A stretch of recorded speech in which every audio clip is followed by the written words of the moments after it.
Good afternoon, everybody. This is our weekly episode. Today is a special episode. We will be celebrating Veterans Day. So, shout out to all our veterans out there. Salute to all our veterans. And we want to also give my mother's birthday, my late great mother. Her birthday is on Veterans Day. So, I want to give a shout out to my mother. As for you, Oh, my father's birthday? yeah, go ahead. Well, my father's birthday is on Monday, so happy heavenly birthday to my dad. Yeah, so we want to make this a special episode. So, first things first, we always want to be stacking, stacking, stacking, right? So we got our, if it can be seen here, a gold Ethereum coin, right? And we have also what else do we have? A gold Bitcoin, and definitely a 10-ounce silver plate. So we always want to be stacking, stacking, stacking. And so I'll let you get into the theme of the show. So, Simon and I named the show. Hi, Rick W. Thank you so much for joining us. Simon and I decided to name the show Season of Being Strategic, right? Because we are headed into the holiday season where you guys are being programmed to consume, consume, consume, and consume in excess, guilted into buying gifts for people, guilted into having the biggest Thanksgiving. Oh, Shabbat Shalom, Chapel House Love. Thank you. Salute. So we wanted to do this show because I was coming up with these news reports and they were troubling me. They were troubling my spirit greatly. So I'm going to share them with you. I did put the links in the chat for you guys because it's just so many of them. But let's get into it. So for fiscal year 2023, we are in November, right? It's the 11th month of the year. And I wanted to show you what the year looked like in order for you to be strategic in your own household. So in 2023, total government spending was 6.13 trillion. The total revenue was 4.44 trillion. So that results in a deficit of 1.7 trillion, which is an increase of 320 billion from the previous fiscal year. Why am I bringing that up? I'm bringing that up because every single year we beat the record of more money in deficits in the United States. So I want to show you something that's troubling. You're already aware of it, but when we give you the numbers, it really puts things in the context for you. The United States is suffering from what we call a migrant crisis. And I don't have anything against migrants. You guys know that my family's West Indian and they immigrated from Guyana to the United States. So this isn't about that. But this is about there are seasons to do that, right? And this isn't the season to be doing this, especially in the excess. I want to show you some of the repercussions of not just the migrant situation, but US spending, okay? So the first article is by AP Routers, okay? And basically, migrants are receiving what's called a refugee cash assistance program. And it provides $363 per month for a single person. A married couple can receive $459, and a family of four can receive up to $698 for up to 60 months. And I hear some of you saying, that doesn't sound like a lot, but let's go a little bit further.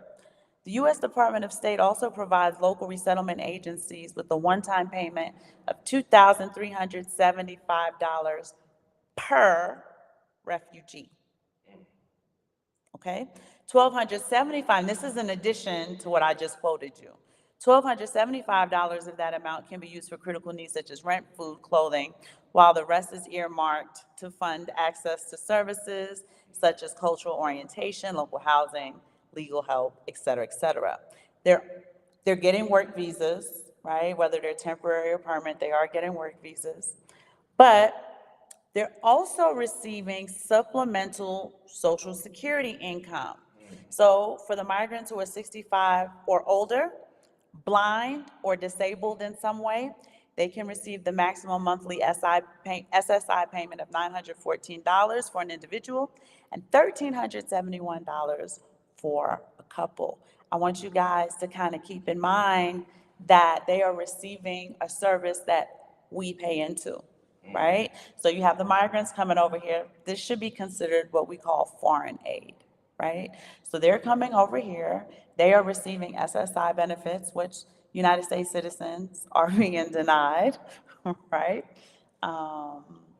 They're receiving the either $363 or $698 for the family, plus the $2,375. But I'm not finished. This is Chicago's program.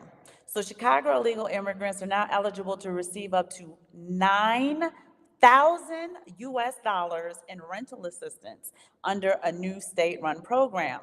This includes money to help furnish their new living quarters as the homeless populations of Americans living on the city streets continue to soar. Let me say that again for the people in the back. The migrants get to come and get up to $9,000, not only for rent, but to furnish their household, while a United States citizen who is homeless continues to live on the street. Hi, dear bit. And remember, we talked about this on several occasions, but the rising homeless population is rising fastest amongst women and children. Yes. And then when you shred out from there, it will be women of color and children, right? So she's saying about people who get to come over and receive benefits while people who look like us or put on the back No, burner. people who have a right to that money because we pay into the system for our citizens are not receiving those benefits. Not at all. Right? But two, this is money leaving your pocket, going into the pocket of foreign aid. And let's just keep going before I make this final point that I'm gonna make. So this is New York City now. Here we go. New York City has to deal with over 60,000 people in its care. City Hall has signed nearly 200 eye-watering emergency contracts totaling over $5 billion, with a B, to house and care for migrants. After setting up hundreds of emergency shelters, it is still out of capacity and desperately looking for room to house migrants. You guys can read this for yourselves, but I just kind of want to hit the money markers for you.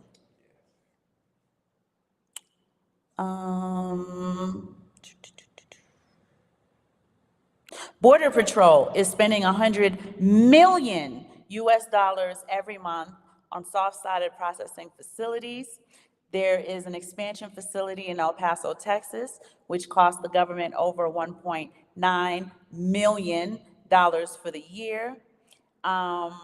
Operational expenses in a facility in Yuma cost $500,000 a day. So every 24 hours that rolls is another $500,000 to operate two of their temporary facilities. Last fiscal year, the agency made more than $363 million available to respond to the migrant crisis. Of that, $35 million went to faith-based charities. $11 million went to a Yuma World Hunger Task Force. FEMA sent over $100 million, so this is a separate $100 million, you guys, to New York City. $19 million went to Illinois Department of Public Health. Another $10 million went directly to the city of Chicago.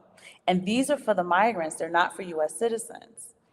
Okay, Joe Biden is currently asking Congress to give 5 major cities an additional $1.4 billion to deal with the crisis, but the 5 city mayors are saying they need at least $5 billion each to actually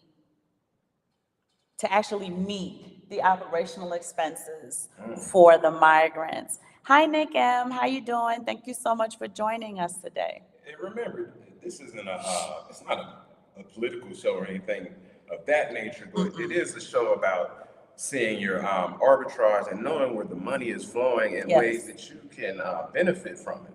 but we also have to speak on ways that we are not benefiting. Right. So we just want to bring this to you as a So you can see, outsider, yeah. right? We don't stand on one side or the No, other with the no. problem, Mm-mm. but your money is at stake. Your hard-earned money that you get up and go to work for, or that you built a business, It's is at flowing stake. out of the economy and not back into your pocket, right? So this show is about being strategic. I'm gonna make the point now, but I'm gonna keep hitting y'all with my receipts. Yeah. But what Simon and I want to drive home is that there's a significant amount of your tax dollars going abroad, which means it's not within the geographical borders of the United States, right? So this is a time now of preparedness. This is not a season of go buy the biggest turkey you can find, invite as many people as possible over to your house to feed them if your budget is saying, that's not really a good idea this year, right? So we're talking about keeping things simple, operating within, I would like to call a very disciplined budget. This is what we will call the biblical famine. And you want to kind of start putting as much to the side because the famine's going to get significantly worse, right? When I say biblical famine, I'm just talking about a tightness in money.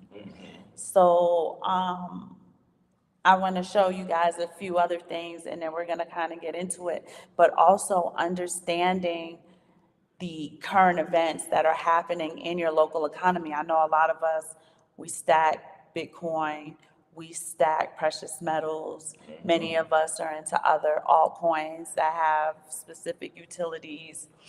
But it's also understanding how you are utilizing your fiat currency, right?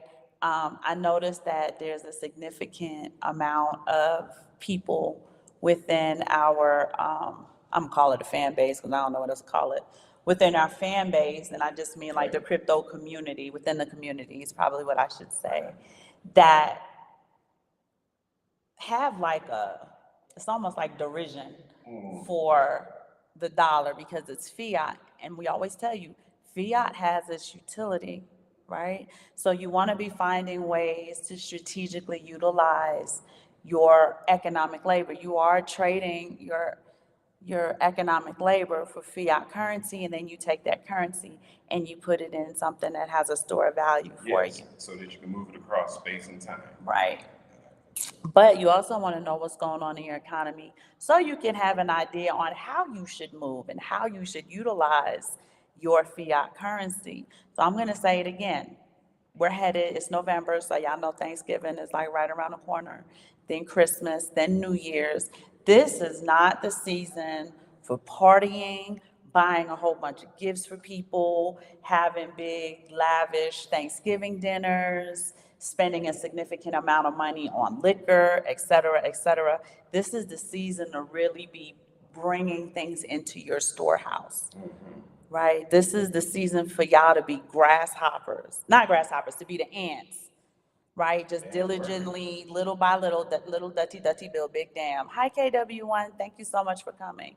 But I want to show you why this is the season to do that, because the United States government, for lack of a better phrase, is being reckless as hell, right? For leadership as a U.S. corporation, because the United States is a corporation, right?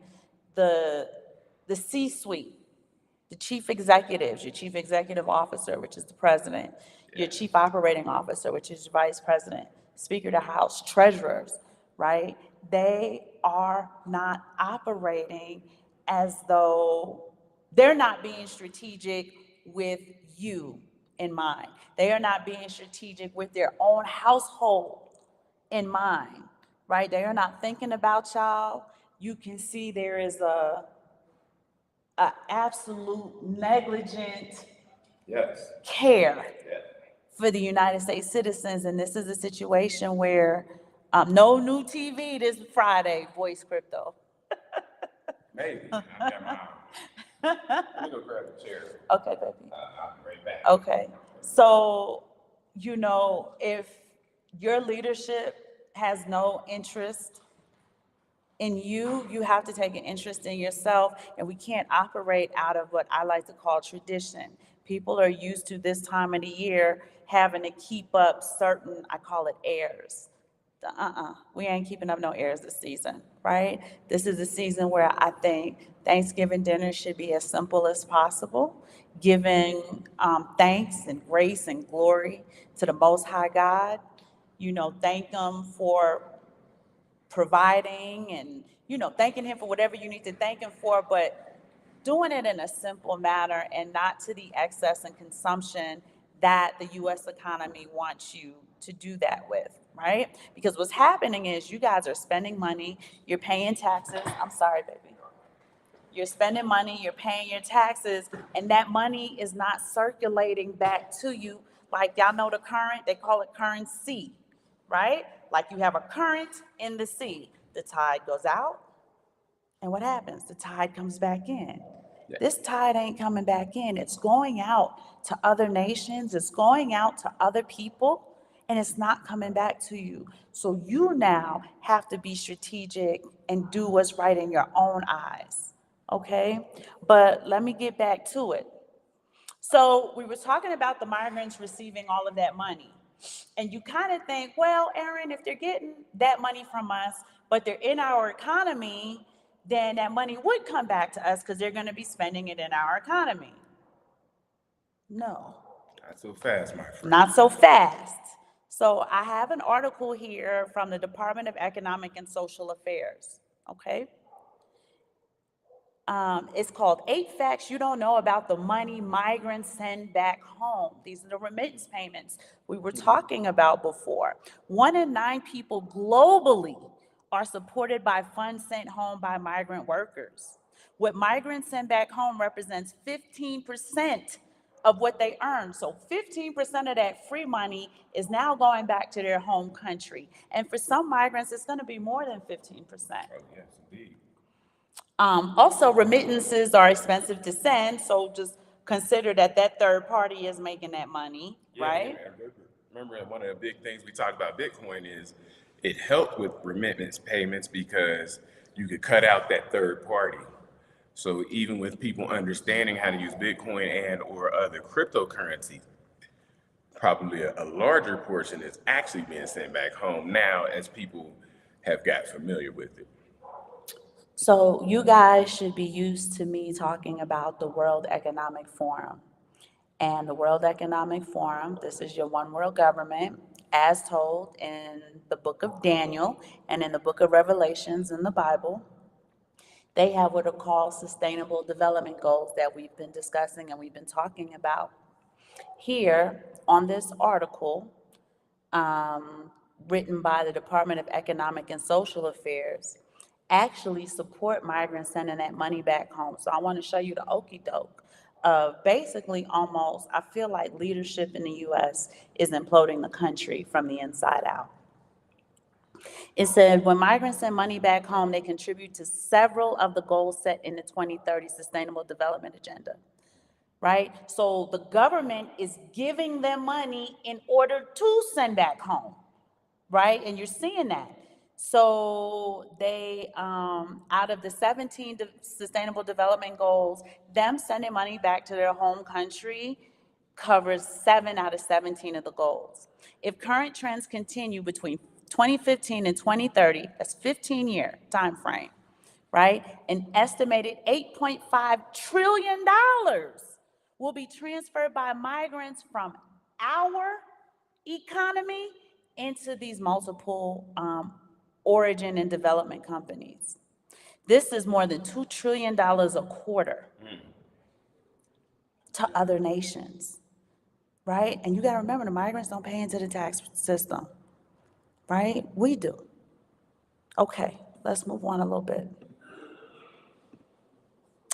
President Biden announced, this is in October, so this article is from October of 2023, announced that the United States is providing $100 million in humanitarian assistance for the Palestinian people in Gaza. That's odd. It's a lot.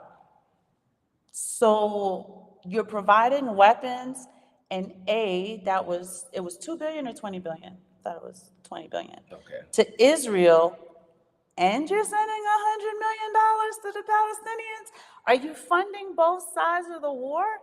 They are profiting off of both sides of the war. Understand that the United States is not so good in their heart that they are supporting these countries. Right. These are investments. They are profiting off of war, strife, famine, destruction, right? Et cetera, et cetera, et cetera. But I wanted to point that out because we're all aware of how much money the United States offers Israel multiple times a year, every single year. But now I want to show you that they're also sending 100 million US dollars to the Palestinians. So you're providing the weapons to destroy them, but you're sending them the humanitarian aid. Yeah. Right? It's crazy. It's nuts. I send a hitman to your house, but I'm also gonna like pay for the funeral in a sense. Yes. Can you pull up that chart that you had with all the money they've sent since? Yep, I'm looks getting like- there right now, baby. Okay, so I'm gonna give y'all some historical background and then we're gonna bring to the present day. Bye, you guys. I hope you guys win. Kids are off to a basketball game. Since World War II, $960 billion,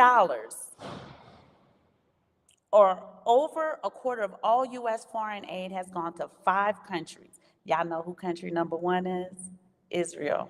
$312.5 billion since World War II has gone to Israel. The next country is South Vietnam. They've received $184 billion. Egypt received $183.7 billion. That took me by surprise. I need to look into why Egypt was getting money.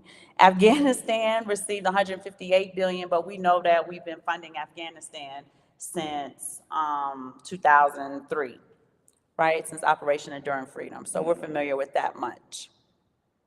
Now, as of today, so this is just for this year, you guys, for 2023. And again, all of these links are not in the chat, in the description box for you, so you can look at it for yourself. 10 countries that received the most U.S. foreign aid is Afghanistan, 4.89, Israel, and this is just for this year, 3.3 billion. So he must have sent them 2 billion and not 20. Yeah. Or it hasn't been factored in yet. Not yet. Jordan got 1.72 billion. Egypt got 1.46 billion. Iraq got 960 million. Ethiopia got 922 million. Yemen, 809 million. Colombia, 800 million. Nigeria, 793 million. And Lebanon, $790 million. Keep in mind, like we said, they sent 100 million to the Palestinians, and that's not on this chart yet. And I think it was 20 billion that he sent on November 6th, not November 6th, it was October 6th, wasn't it, for the war Double check. in Israel. We'll have to double check that. The U.S. spends over $10 billion a year or more than Germany, right, when they compared it to other nations. Keep in mind, the Ukraine's not on there, right? Because we sent them a significant amount of money for this war. And I feel like there's a few other things that have been left off, just depending on if they did that in first quarter, if they put that list together in the second quarter. We are now in the fourth quarter. So I want to show you how much of the money is being shipped out and spent out in foreign aid. We were telling you that the migrants are receiving significant amount of funds, but actual homeless United States citizens who carry a Social Security card, which is financing this whole thing, don't receive anything. I don't know how many mothers are out there who are trying to get SNAP benefits, cannot get them because they're giving them to the migrants. And because that's an electronic card, they don't even consider that like cash assistance. No, this is true. Okay. Simon wants to talk to you guys about the Triffin Dilemma. Do you want me to read it though?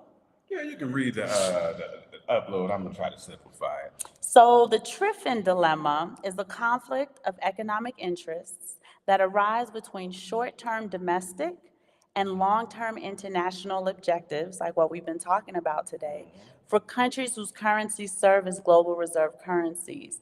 The dilemma is identified in the 1960s by Robert Triffin, who pointed out that the country whose currency being the global reserve currency that foreign nations wish to hold, like the US dollar, must be willing to supply the world with an extra supply of its currency in order to fulfill world demand for that currency.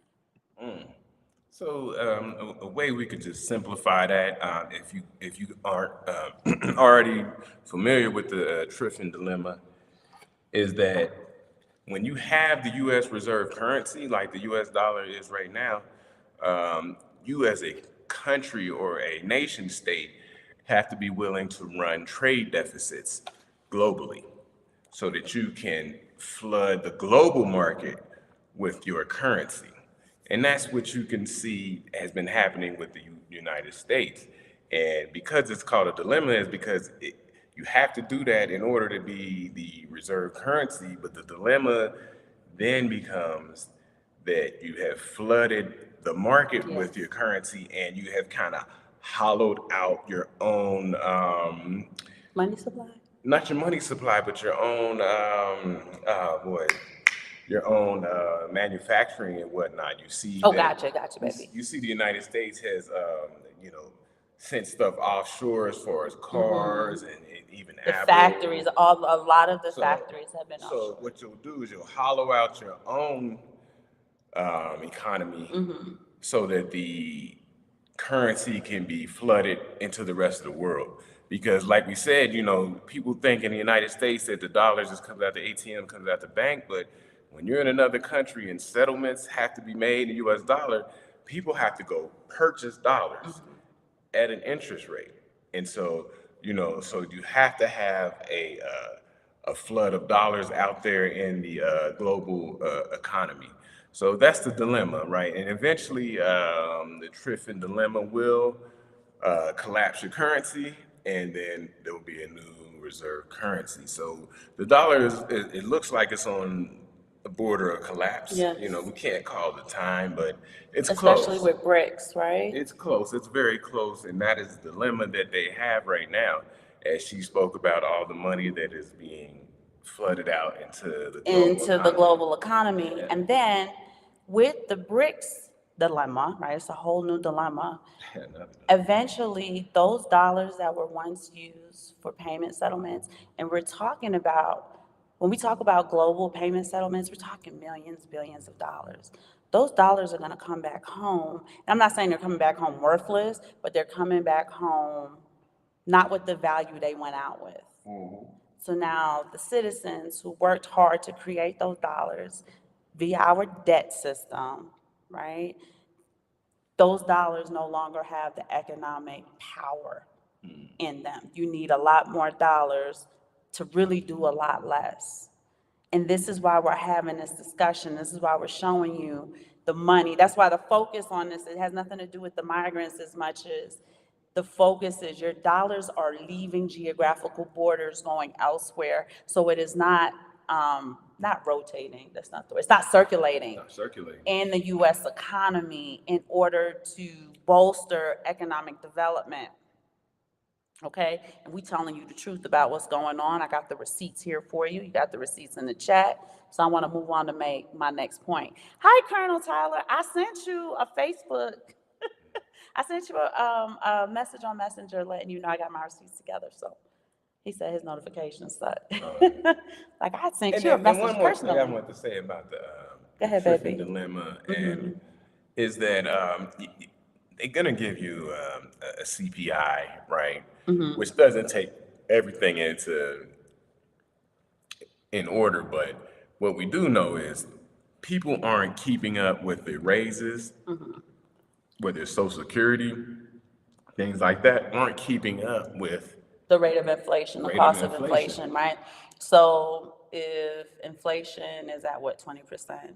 That's not. They're gonna give you Between 20 and 40%, let's just say, right? Who's getting a 40% raise at work?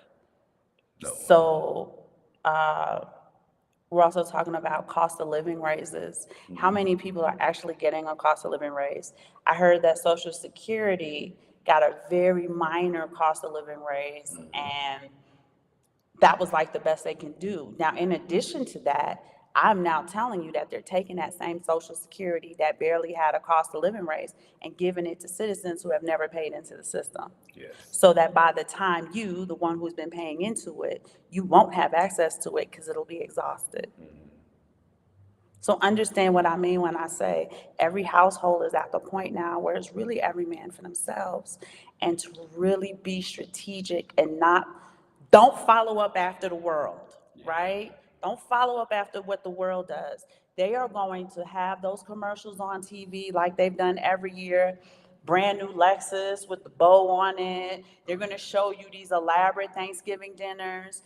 Again, almost kind of shaming you into keeping it simple this year. Yeah. And one of the things that like we say, this isn't financial advice, but one of the things we do like to talk about with precious metals and Bitcoin in particular is keeping your purchasing power. Yes. And that's what we have to start looking to be doing, man. It's not about just getting investments and getting a 10 bagger and all this Yes, stuff, yes. but you need your purchasing power. You need to be able to put your money somewhere where it has its purchasing power 5, 10, 15 years down the line. And that's what you're seeing with Bitcoin, which is people like to posit as gold 2.0, as you know, and it has the sound money qualities that we're talking about that we refer to with precious metals, also silver and gold. Right.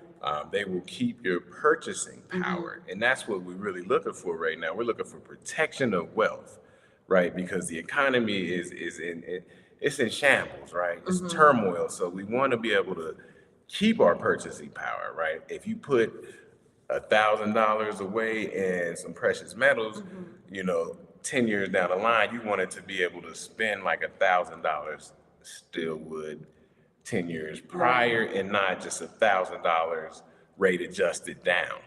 And so that's what we have to look into. And I know a lot of people are big in real estate, so you got to be real strategic with real estate. Yes. To make sure you're keeping your purchasing power. A lot of people out here, younger people, would like to prospect and try to find the next big thing. But sometime when you have like a retirement or you have family you're looking after and grandchildren and things like that, you have to be a little bit more careful and where you put your Strategic, hard-earned yeah. fiat currency. So that's what we're looking at right now, because everything is just so chaotic that you got to be careful with where you're putting your fiat currency. And I tell you guys, when I say don't follow up after the world, I also mean don't follow after traditions because that's just the way things have always been done, right? This is a time now of critical thinking. This is a time now of asking questions, doing your due diligence, doing your research, right? So the rent's going up. You live in the same amount of house. The electricity is going up. And I'm gonna tell y'all something else. For those of you in Duke Energy's market share, they laid off a significant amount of their force, right? So the electricity's going up. They're working with way less manpower. Your water bills, everything is going up, but you haven't gotten any more for that increase in your cost of living, right? Clothes are more expensive, food is more expensive. Do y'all remember, and maybe they still do it, but I remember like if you go to Kroger will have a shopping cart with, let's say, Publix or something, and they'll show you how much more groceries you can get at Kroger than you could have, just based on the items in the shopping cart. You know what I'm talking about? But I want y'all to have in y'all mind how the shopping cart looked last year versus this year. Not even comparing another supermarket, but just in general, right? You're getting way less items and you're paying significantly more.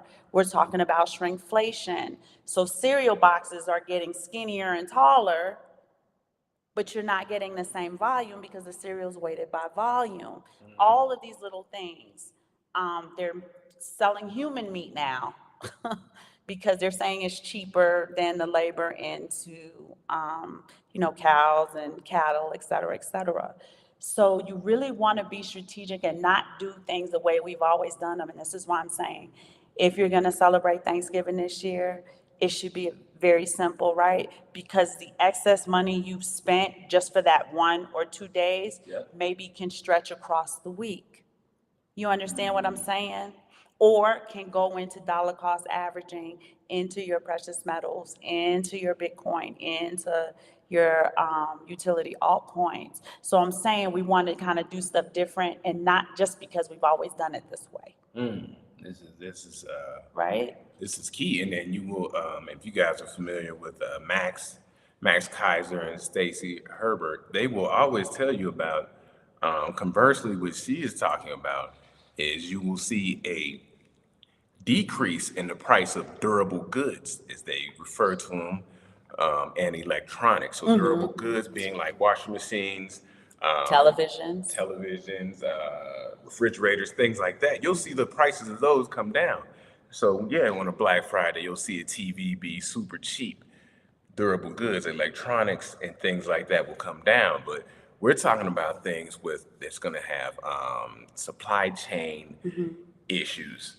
The price will go up. The price per kilo of chicken or beef or something like that will go up. You'll see this price for milk will go up.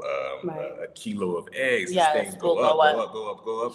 You see the crisis they had with toilet paper. Hence Going why down. Black Friday is these goods, right? Your washers, your dryers, your televisions. Voice Crypto said that his laundry detergent claimed 20 loads was only $4. It costs more now. The other thing I want to tell you guys too is, especially for women managing their household, there's 6 of us in this household, so y'all can imagine that Yeah. 6 loads of laundry look like 60 loads of laundry. We have a cleaning agent called Poet. I don't know what that would be equivalent to in the US. Kind of like a Fabuloso, I guess. Yeah, yeah. But it has actual Clorox bleach in it. It's fragrant, it smells good.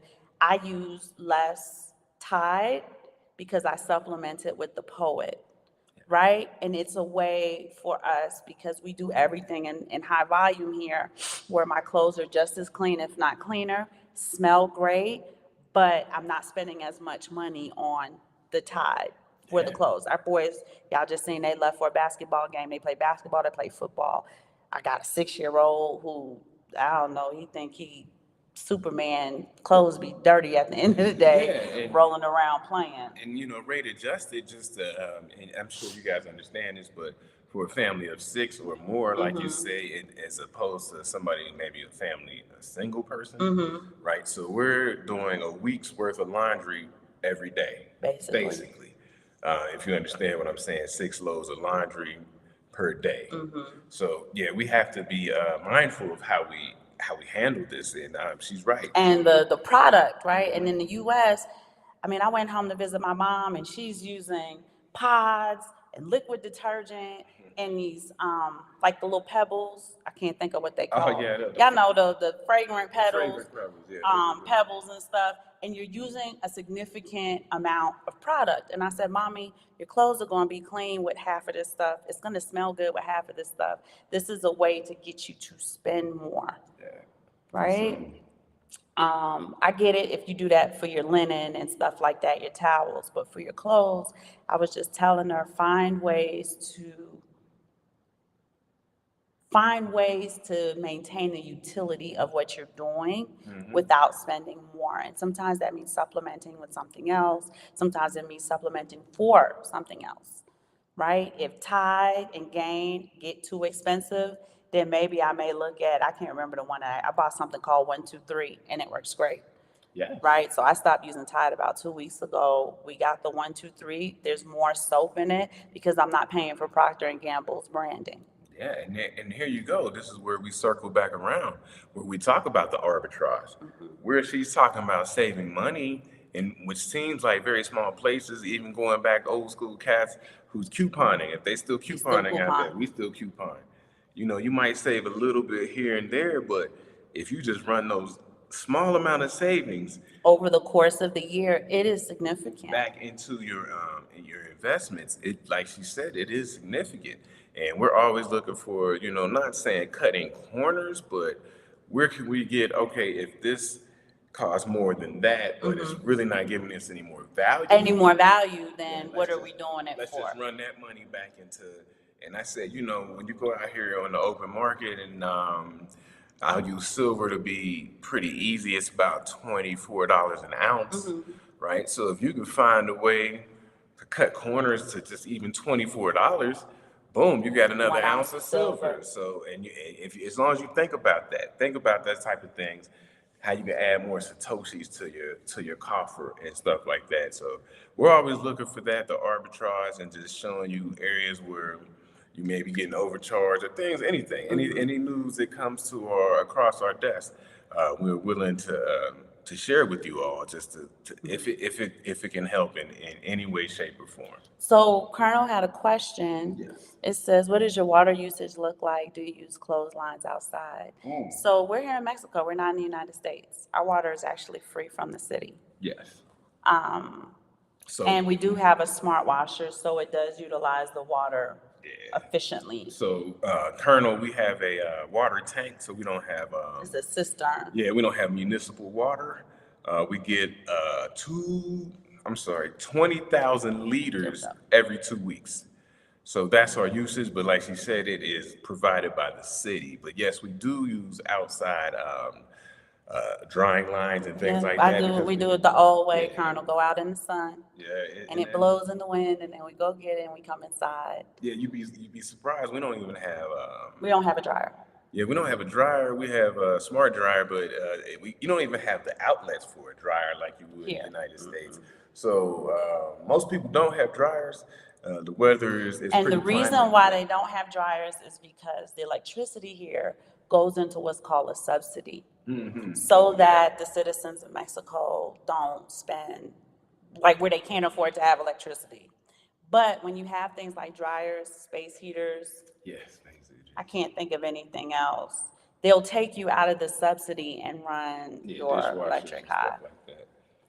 KW1 says, I still dry my jeans outside. Now, too, this isn't the United States where we have extreme seasons, right? It pretty much stays between 50 and I'm gonna say 80. Sometimes it go down into the 40s, right? But most of the time it stay within 50 degrees and 80 degrees Fahrenheit. So washing clothes all year round really isn't a problem for us. Yeah, and we say this all the time as far as what he said about water usage. There's a good amount of water that gets wasted because we also have LP gas for our furnace. So a good amount of water gets wasted just Trying to get it hot. just get it hot. And it's like, oh man, Yeah, it with the could be showers. a lot more efficient with more efficient water heaters and things like that. But the water is provided by the city. It's free, yeah. But we still try to be cognizant on everything we do, right? So when you approach everything you do with the same discipline, you get really great outcomes. You do, and conversely, the water is non-potable, so we still have to spend a good amount of money just in buying water. We keep 100 liters of fresh spring water in-house. Yeah, just right? in case. As soon as I get down to that 80 liters, I'm like, nope, get this, let's go get another one. Yeah, because the water is so questionable that you can't wash your vegetables off with it, your fruit. I wouldn't even rinse the meat off with it. Yeah, you can't boil rice or pasta. So you still have to buy your own a lot of water, just in that regard. So I wanted to kind of, we digressed a little bit, but I want to get back to what I was saying about not following the world. So I told you about how all of our money, when I say all of our money, y'all know what I'm getting at, how a significant portion of taxpayer money is going to the migrants, is going to foreign nations, it's being given out in aid for wars, for humanitarian efforts, et cetera, et cetera, et cetera, right? And in the same breath, the United States economy is going to tell you this. The U.S. economy grew at a seasonally adjusted annualized rate of 4.9%. In the third quarter this year, the growth surge occurred despite persistent inflation concerns and elevated interest rates. I want to read one more thing and then get to my receipts. Uh-oh. It says the continued strength of the consumer is the primary driver of economic growth so far this year. The job market strength is helping consumers to maintain their spending levels. The economy continues to benefit from very low unemployment, which was only 3.8% in September, and solid job growth. That's interesting. Because when I go to this next article, I want to say where. Leading companies announcing layoffs and hiring freezes in 2023. So the following is a list of major layoffs, job cuts, hiring freezes announced by leading companies in 2023. The list that I provided for you guys is global, but I'm only going to focus on obviously the United States companies. Since January, basically 4,800 companies across various industries announced layoffs. That's just the layoff. That's not the hiring freeze. That's not the job cuts. Okay? On November 9th, 2023, Jack Dorsey's Block, which was formerly Square, is going to slash 1,000 jobs. On November 8th of 2023, PricewaterhouseCoopers plans to cut around 600, that's the United Kingdom, so we ain't worried about them. Let me do the USA jobs. I'm just going to name a few for now, but there's 473 jobs on here, companies on here that y'all should look at. Charles Schwab Financial Services in the United States is cutting 2,000 jobs. Splunk, 560 jobs. Pfizer, 800 jobs. Yellow, 750 jobs. Keep in mind, these are companies that have high salaries and compensation benefit packages, right? So it's not even like it's McDonald's, which does make a difference, right? Because it is part of the workforce. I'm sorry, Yeah, baby. it is. And it is salary and stuff that circulates within the economy. But I'm showing you this is tech, this is finance. You know, when Charles Schwab lays off 2,000 people, those are people who make high 5-figure, 6-figure salaries.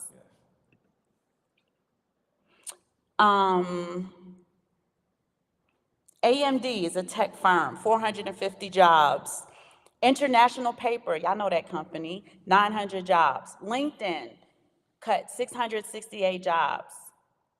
Qualcomm, tech company, 1,260 jobs. That was 2.5% of their workforce. Sana Biotechnology is healthcare, 29% of their workforce was cut. Washington Post, y'all know that's a name brand market newspaper company, media company, 250 jobs. Flexport Logistics, 1,000 jobs. And when you hear me tell you that a logistic company cut 1,000 jobs, understand that's part of your supply chain. Yeah, that is. Hi, David Middleton. Thank you so much for joining us. Yeah, it is a bunch. That's why I'm saying we can't follow the world. We got to do our own due diligence. And that's why I'm kind of like building up these receipts to get to the point of we have to be strategic this season. Yes, we do. Okay, but let me keep going. Juniper Network, tech, 440 jobs. Qualtrics, tech job, 14% of their workforce. Gone. General Motors and Ford Motor, 900 jobs. Why? Because they don't have an electric vehicle, right? United States government wants those kill switches in those electric vehicles in order to ground you when you don't behave. All right, let's keep going. Pushkin Industries, media and entertainment, 30% of their workforce. Centene Corp, healthcare, 3% of their workforce. That's 2,000 employees. Epic Games is gaming technology. This is actually surprising because I thought if anything would sustain it, be gaming with the amount of gamers in the US. You know what I mean? But 16% of their workforce, 830 employees, gone. Kinney Biopharma is a biotech firm, 70%, 70% of their employees gone. Cisco Systems, tech, 350 employees. Outreach, tech, 12% of their employees. Now, why am I making an emphasis on tech? Because tech is the fastest growing industry in the US. And I want y'all to see all the layoffs, right? So the information that they're giving us isn't true. And it's not even that it's not true. is that they reported how much job growth there was, but we're not going to talk about job losses. Now, I don't know how unemployment is 3.8% when I'm naming all of these, and I haven't even really gotten to the crux of the matter, but I just want to show you, how the two, like, they don't line up. Yeah, they don't line up. And one thing that we need to throw in there is that when you're talking about tech, that she keeps banging down on, is you got to remember a lot of these jobs can be easily replaced by AI. Yes. And that's where you will see some of these numbers don't match up, right? So, yeah, we got to keep that in mind. We're still, I'm a big supporter of blue collar jobs and the jobs that undergird, society. And so And this won't even, those jobs aren't on there. yeah, that's what I'm saying. And this, like, when I talked about Duke Energy, let me look that up real quick because I want to show y'all. Yeah, so a lot of those jobs, there's actually a need for those jobs. You talk about people, like she said, who work in Duke Energy, things like that, HVAC, electricians, plumbers, you need things like that, firefighters. You need these kind of things, construction workers. These jobs are actually in below replacement, if you will. So we need people to get out there and fill those jobs still in society. She's going to bring up Duke Energy because it's very important. It regards the power grid, which is very important to all of us. So, if the power grid goes down, we can't really do anything. So we got to have those type of jobs replaced. It's also skilled labor, like whatever a Duke Energy employee does to help bring the power grid back on time, your average citizen is not skilled to do that. No, not at all. Water, especially in these times, water filtration, water treatment plants, these kind of places are very, very important that people just kind of don't even think twice about. But in these times when things is going down, man, these are very important. Man, you need water filtration. Is one of the most important jobs out there. And we got all the way off the. Well, we got all the way off the rails. No, we didn't. It's all important. Amazon cut 10,000 employees. Google cut 21,000 employees. That's Google and Meta. So they're doing Google and Facebook at the same time. And these, as far as our investments, these are Fang stocks. Yes, they are. They're Fang stocks. So Fang stocks are cutting down like that. We call Fang stocks. For those who might not be familiar with Facebook, Apple, Amazon, Netflix, and Google, these places are cutting down. It's not telling me how many people that they are laying off for Duke Energy, but it's saying that they need to get back $300 million. So I don't know how many employees add up to $300 million back into the business, but that's a lot of employees because your average Duke employee don't make $1 million a year, right? So, and I'm naming those because I want you to see that in addition to those jobs not being, and those were the layoffs. They didn't talk about the hiring freeze, right? And there was another thing. There was another way that they put it. The separation, like when we lay you up or we give you compensation benefits for separating, right? They didn't talk about that. But in addition to those jobs not being available, whether it's a hiring freeze or a layoff, you have all of those migrants competing for a lot of these jobs. I didn't even get to like the Grub Hubs and the jobs that, because I don't want to make the assumption that a migrant worker can't do a tech job. I don't want to make that assumption because they are getting work visas and stuff like that. But talk to anybody over here? I didn't know. no, not yet, baby. Okay.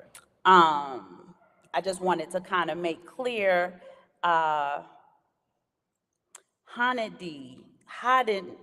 Key, that's retail, 20% of its employees. So retail is your hourly wages, right? They're jobs that are needed in order for families to make money, especially when those people don't have the skills to work like in tech or in healthcare, jobs where you have to have a specific skill set.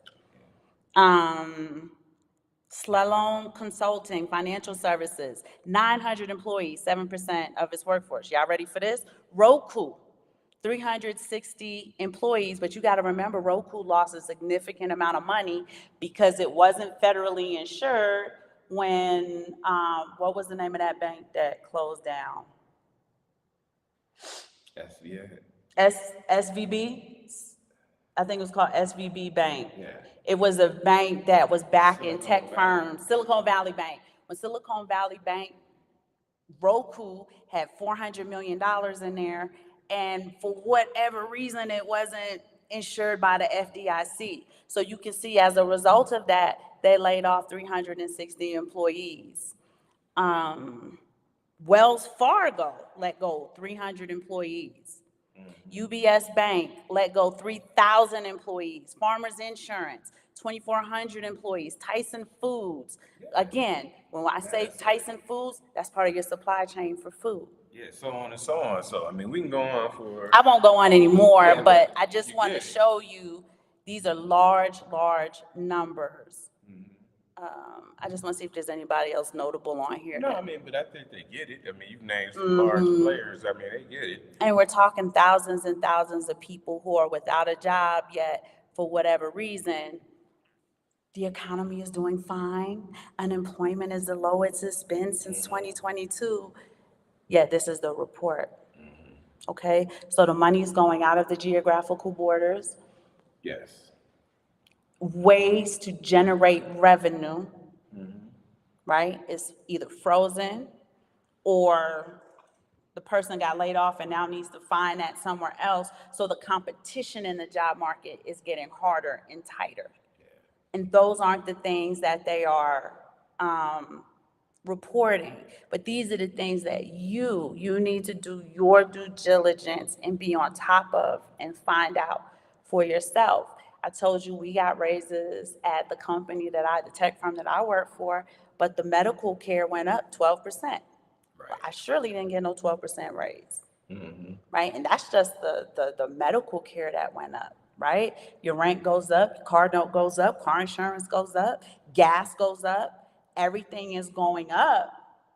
So you have to critically think in non-traditional terms on how to really batten down the hatches, how to be strategic, especially during a holiday season. I'm not talking to you in February when ain't nothing going on. I'm talking to you in November when people are going to be out shopping at the supermarkets. Keep in mind too, what we say, the supply chain's getting tighter. Tyson wasn't the only, you guys can look at the list yourself. They weren't the only food and manufacturing company on there that laid off a significant amount of their workforce. And what does that do, right? You have supply chain issues, then you create a form of scarcity. Yes. And then once you perform scarcity, then you get prices going up, right? We talk about that all the time. That's what the main thing about Bitcoin was. It's scarcity. It's finite. And it's scarce. It's the most scarce money ever created, right? And so you can see this stuff happening on the flip side, right? There's supply chain breakdowns in Tyson chicken, and now chicken goes up per pound, per kilo. And these are the things that we just have to be mindful of while we're out here, every day being very strategic and seeing what's going on around us. Because sometimes, we just get tunnel vision just in our day-to-day minutia. And, sometimes we can't see the bigger picture that's playing behind us. So let's always keep mindful of the bigger picture and not get too, what would you say, tunnel vision? Yeah, with it. And always have what we like to call the macro macro version of it. Now, I told y'all, Simon and I, we've been married for Long time, like 76 years, y'all. But and I've been telling y'all he's been mentoring me for a long time. But I remember when we first got married, one of the things he really imparted on me, he said, Aaron, we got to be fluid, right? Life would be easier if we were fluid, if we just kind of, when he says go with the flow, he really means to be able to adjust to sobering changes. We got married in early 2000s, so when 2008 hit around, it was sobering. And he said, we just have to kind of operate differently and not operate the way that we were used to operating when things were a lot better, a couple years ago. So we're coming back around to that time where this doesn't have to be doom and gloom. This is about having enough information to understand what you need to do and how you need to do it, how you need to operate. And that is right now taking a really good look at your household budget, Yeah. right? Go through, I know a lot of people, because your bank ledger is on your phone, a lot of people don't really go through it. They just make sure there's enough money in there to do what they need to do or whatever. But go through your ledger and see if there's excess somewhere that's not necessary. Yeah. Can this amount of money, which you're going to spend anyway, right? But can it go towards um, my keeping my financial power intact? Yeah. Keeping, what do we say about Bitcoin? My economic, Purchasing power. my purchasing power, thank you, baby. My purchasing power intact, right? If I'm used to buying Tyson chicken, I got a heads up. No, I'm serious, right? I got a heads up that I might need to do a more generic brand of chicken. Or you could raise your own chickens. I mean, we go Y'all on. shout out to BAM, right? BAM There we does go. have, they raise their own organic chickens and stuff like that. Or if you just needed some information from them, reach out to BAM Hardrick on Facebook, and they can answer any questions you have. He's got a beautiful And family. I'd like to give credit to, credit due, like she said, about being fluid, but that's from the old school legendary master Eastern philosophers, Bruce Lee. He said, be like Be like water. water. Be like water. Be fluid is what he said way back in the day. And he was right. You got to be fluid. Well, I'm quoting Gordon Simon, who Okay, told great. me. Bruce Lee didn't tell me that. Now, Gordon Bruce told Lee me that. told me. So, he said, baby, we just need to be able to adjust with what life brings. And we're giving you this information so that you can begin to look at your options, understand what they are, so that you can move strategically for you, your family, talk to your family, right? Sit down with them and explain to them, like, this is not a season of tradition. This is a season of they don't care about us, so we have to care about ourselves. And we have to kind of really pull those purse strings just a little bit tighter. Do the things that are necessary, but this isn't a season of excess. So I think that was it.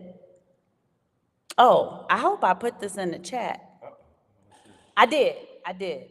So Charles Schwab is laying off 2,000 employees, but I want to read this to you, right? Because I just read to you how great the economy's doing when Insider News says layoffs have remained an unfortunate reality of 2023, continuing pace with the cuts made at dozens of companies toward the end of last year. Right? The financial services company laid off 5 to 6% of its workforce. While those numbers look small, they're gigantic numbers. When you hear, oh, it's only 6% of the workforce, no, that's 2,000 people who are used to having 5, 6 figure jobs and don't. That's true. Reek W says, sometimes I think they trick us into buying cheaper food products because it's harmful to us. I agree with that. And if we want so-called quality food, we have to pay more, in your opinion. I agree with that. Like, I think Whole Foods is a sham. Those apples are no more organic than apples that come in a bag at Kroger's, right? So I agree with that. And again, it's about being strategic and really looking at your food item options. I know that the supermarket in a nice neighborhood is going to have better quality foods than the supermarket in the black neighborhood.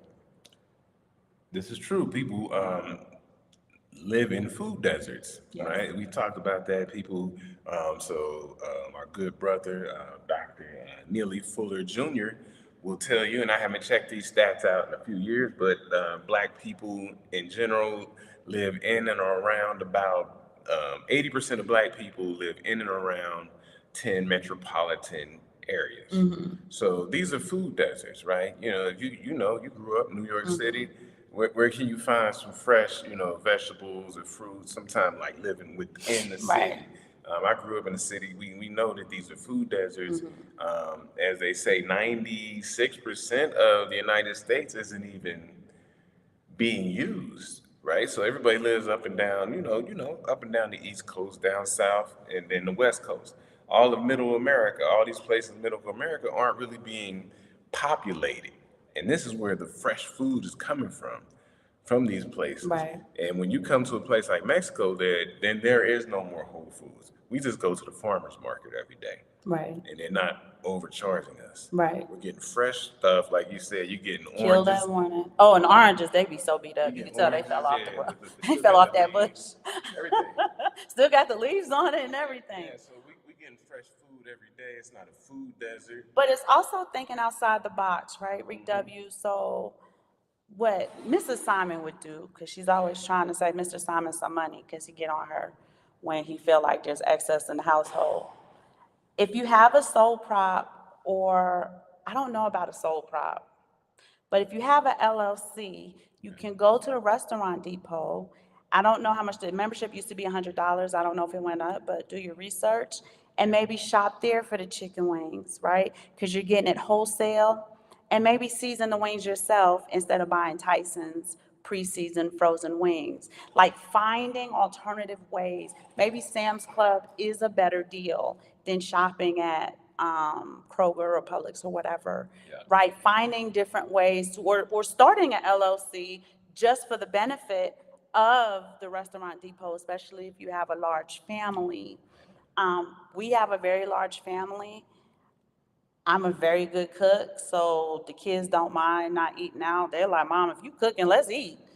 We don't have to go nowhere, but we cook because there's more value in me buying the food and preparing it than all of us go to a restaurant and getting one meal. At least when we cook, we have leftovers and stuff like that. If the kids are still hungry, they can go back and eat. So little adjustments to how you do things may help. So maybe look into the restaurant depot. If you're noticing that your local supermarket is having trouble, supply chain issue trouble, and keeping things on the shelves. And another thing I would say too is, with that in mind, when you have a larger family such as ours, teaching these our younger ones to cook so that the burden isn't on one person every day, right? We've taught our younger sons how to cook. Yeah. So they got certain meals that they can make efficiently that taste good, and that we're So willing when my to sons meet use, y'all daughters, you ain't gonna be complaining to me. He don't do nothing. He cook, he he cook. clean. The Yeah, he do all 22-year-old that stuff. and the 15-year-old, they can cook, they can clean, honey. Yeah. We raised them right. They're gonna be a blessing to some young lady. So just because as you get older, it's a beat down. You already know to have to cook 7 days a week. So But even the household, like chores and stuff. yeah, rotate that. Hey, you good at cooking this? Then you cook what you can make today, and then I. But cook again, Simon and I were also telling you guys that you may have to go back to a period of, I like to call it an analog time, Okay. right? So, instead of buying expensive Windex, my grandmother used to clean the mirrors with vinegar, That's old school. That's old school right? stuff. So, like some going back to some of the older traditions. I said don't be traditional. Now I'm telling you be traditional. I'm saying go back to an analog time when these things that your grandmother, your great grandmother, Big Mama used to do and stuff like that. It didn't cost a lot of money, and it was actually probably more effective, right? So if Windex done went up to it's $16 for this bottle of Windex, and you buy you a 99-cent bottle or a $1.09 bottle of vinegar and clean the glass with newspaper, right? Like I'm old school. We do stuff kind of old school way. I talked about the laundry detergent. Um, you know, people buy expensive vegetable cleaner, Yeah, I did see right? that. Use a lemon. Now, I don't know how much lemons cost in the United States, but I'm sure it's cheaper than what the not the vinegar cleanse, the vegetable cleanser costs. So find, like, what are some of the old school ways we can get this done? Oregano and olive oil is a natural antibiotic if you don't have money for co-pays and stuff like that. Um, If you need to detox, get you some red onion, put them under the soles of your feet, put some socks on and go to sleep. If you have a cough, red onion and honey might be cheaper than a $15 bottle of cough medicine that got other stuff in it anyway. Just maybe going back to the way our big mamas Yeah, used to kind of handle things. and with that being said, also, as you do these things that may be giving you some savings, right? Go over your ledger with a fine tooth comb to see where you're saving $2 here, $3 here, Yeah. so that you can see the aggregate of it. Say, oh man, this was $50 we saved by Yes. doing these things, and then you can use that to run it back into what we're saying. But you gotta be very diligent about it, very precise, because if you're gonna save $2 here, a dollar here, doesn't seem like much, but you go over it, over it, over it, over it, you'll say, oh, I saved a lot, and we can do something with that, right? So it's just it takes effort on everybody, Yeah. everybody within the house. But like if you're gonna participate in Christmas, instead of buying expensive Christmas wrap, There we go. right, you can use those like catalogs and papers that come in the mail that you're gonna recycle anyway. And again, a lot of people don't do those things because they're like, oh no, that looked bad that I gave my friend. And you're keeping up with some type of appearance, and it's like, no. If it's just y'all in the house, then you wrap those gifts up with newspaper or whatever that stuff that come in the mail, catalogs, stuff like that, right? You wrap it up with, because you're gonna rip the paper off and throw it in the garbage anyway. And for my people out there, silver and gold make great gifts, Yes, they do. right? So you can just, I'm gonna send you an ounce, 2 ounces, whatever I'm gonna send you. It comes packaged very well, nice and neat. And that's a great gift to also help people like, hey, maybe I'll start getting into Bitcoin as well. If you know somebody has a wallet, gift them some Bitcoin. Merry Christmas. Here's some Bitcoin, right? And so, and it helps everybody move forward in the right direction as we see. But also maybe getting back to when you're cooking, using traditional spices, right? Black pepper, cumin, nutmeg, cayenne pepper, instead of buying all these expensive already mixed for you. You know what I mean? Because this is just, do you need lemon pepper? Well, maybe you make it yourself using the actual lemon and black pepper to get that taste for your wings. He said open dimes for Christmas. KW1, KW1, what do you mean by open dimes for Christmas? Do you mean constitutional silver? It's a good Christmas gift. That is an excellent Christmas gift. And it's one that they can keep and will continue to build in value and to really store purchasing power. But I just wanted to kind of, not banging on the migrants, right? But two, I also want y'all to keep an eye out, those of you guys who live in these cities. I have noticed, I spy with my mommy eye, that a lot of the migrants that I'm seeing are military-aged men. I don't see no women with them, I don't see no children. And if anybody's seeking asylum, it's typically women and children. So I want y'all to be very, very careful. I want y'all to keep y'all head on a swivel. We have gotten reports, and I'm unable to actually vet it. Oh, she said they're for Bitcoin. Okay, she said they're for Bitcoin. I'm unable to vet it, but we've been hearing reports of military-grade weaponry being stolen in large volumes in multiple cities across the U.S. So we don't know why. We heard that 400 bulletproof vests have been, they're missing. Oh, she said Google open dime. Okay, I'll definitely do that, love. I absolutely do that. And I'll do my research on it. But, the migrant crisis is also bringing other things. For instance, in Corona, Queens, right, they are having a prostitution problem with the Venezuelan migrants, right? And with prostitution, unfortunately, follows crime, vagrancy. What's it called when people are, STDs. well, not just the STDs, because that's not a healthcare crisis, but what is it called when people, transiency, in neighborhoods, and they're residential neighborhoods. And those people have lived in those neighborhoods for a long time. Those neighborhoods are typically not transient like that. For those of you who know, Malcolm X lived in Elmhurst, which is right next to Corona, Queens.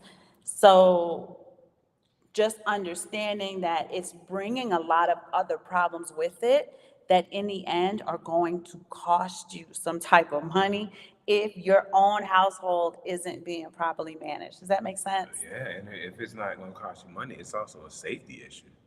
Which Right? costs you money. Yeah. Well, I mean, but in crime, because the ultimate cost could be death. Yes, You know, unfortunately, but I was talking about having to replace stolen items, damaged items, depending on what type of crime it is. If malls or stores are being robbed and stuff like that, those goods in those stores are going to increase in price because an insurance has been paid out on them. Mm-hmm.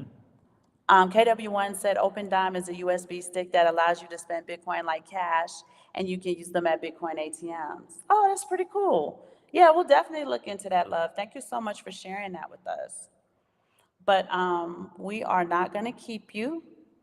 The Sabbath is coming to a close, so we're going to want to get off to pray. But the last thing I want to say before I go is this is a time I think that we really need to make decisions about our spiritual conditioning as well as our financial, right? Because everything is all in tune. And whether people believe it or not, this is absolutely a spiritual war for control, right? And they are at war with the children of the Most High. They absolutely are, right? They are trying to bioengineer your skin, right? The Neuralink is coming online where they want everybody to be hooked up to, what's dude's name from Tesla? Yeah, Elon Musk. Elon Musk is wanting to set up Neuralink so that they can monitor your health and they can monitor your mental state and they can, and basically just have control of you as a human because the things that they want to do with AI, they can, but they're still limited and they really want full access to the human being, the being with the soul, right? That's why the things that are happening seem so evil and horrible. And it's because that they are, right? They want to destroy you. They tell you up front in no uncertain terms they want to see a depopulation by any means necessary. So we have to stop looking to the government in order to save us. He is not your savior, right? And for those of you who are looking for a savior, right, there's always the Lord Jesus Christ. His arms are open to any and everyone. If you guys feel like you hear his call and you just need some guidance, y'all can email me anytime. It's the Holy Spirit, the Spirit that leads me into all truth. And this is why Simon and I are able to bring this information to you guys.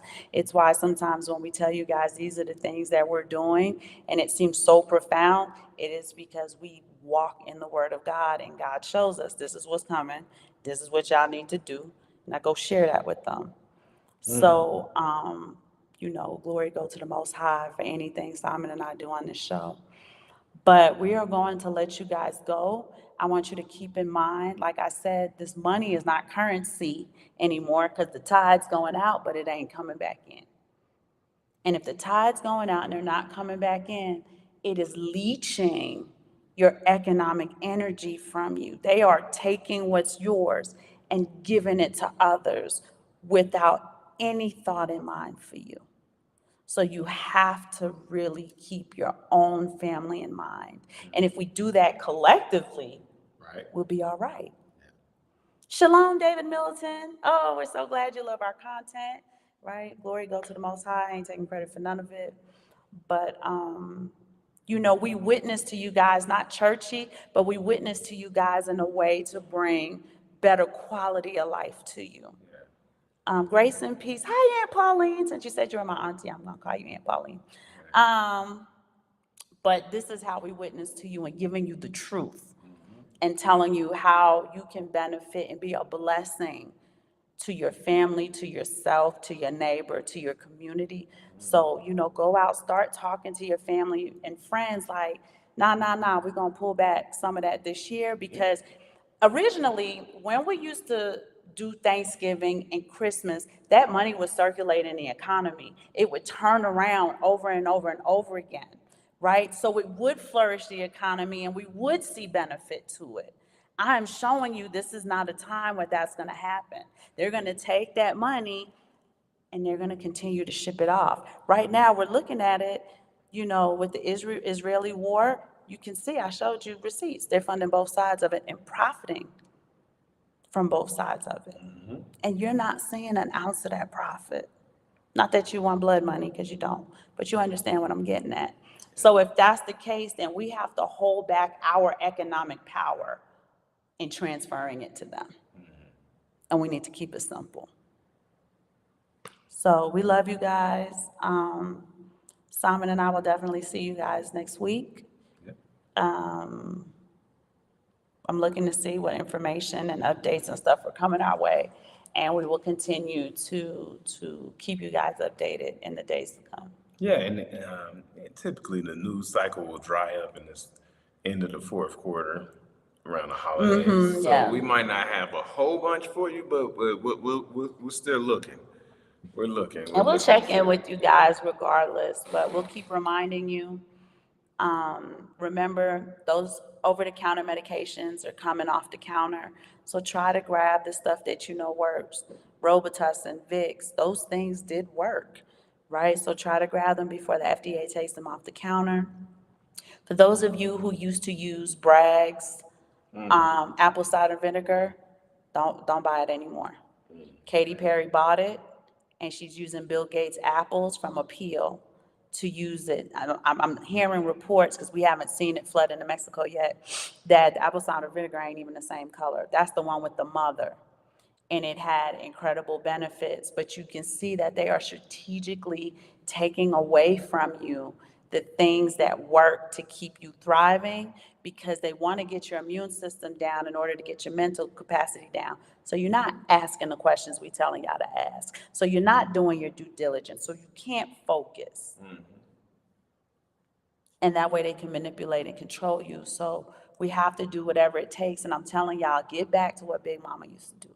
Get back to what your grandmother used to do. Get back to what your grandfather used to do.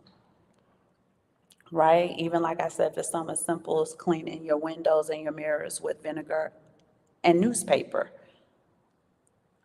Because, name brand cleaning agents are expensive. So holla at me. You guys have our email address in there, Simon and I. We do phone calls, Ask the Colonel. We do FaceTime phone calls, Zooms. We talk to you guys in person. If there's something on your mind, you want to share it with us, or if you have questions, you want to pick our brain. But we are available for free. This is our service to God, for free, so that we can serve mankind. We did not come to serve. We did not come to be served. We came to serve. So stay alert. We love you too, Colonel. You know we love you. And we'll see y'all next week.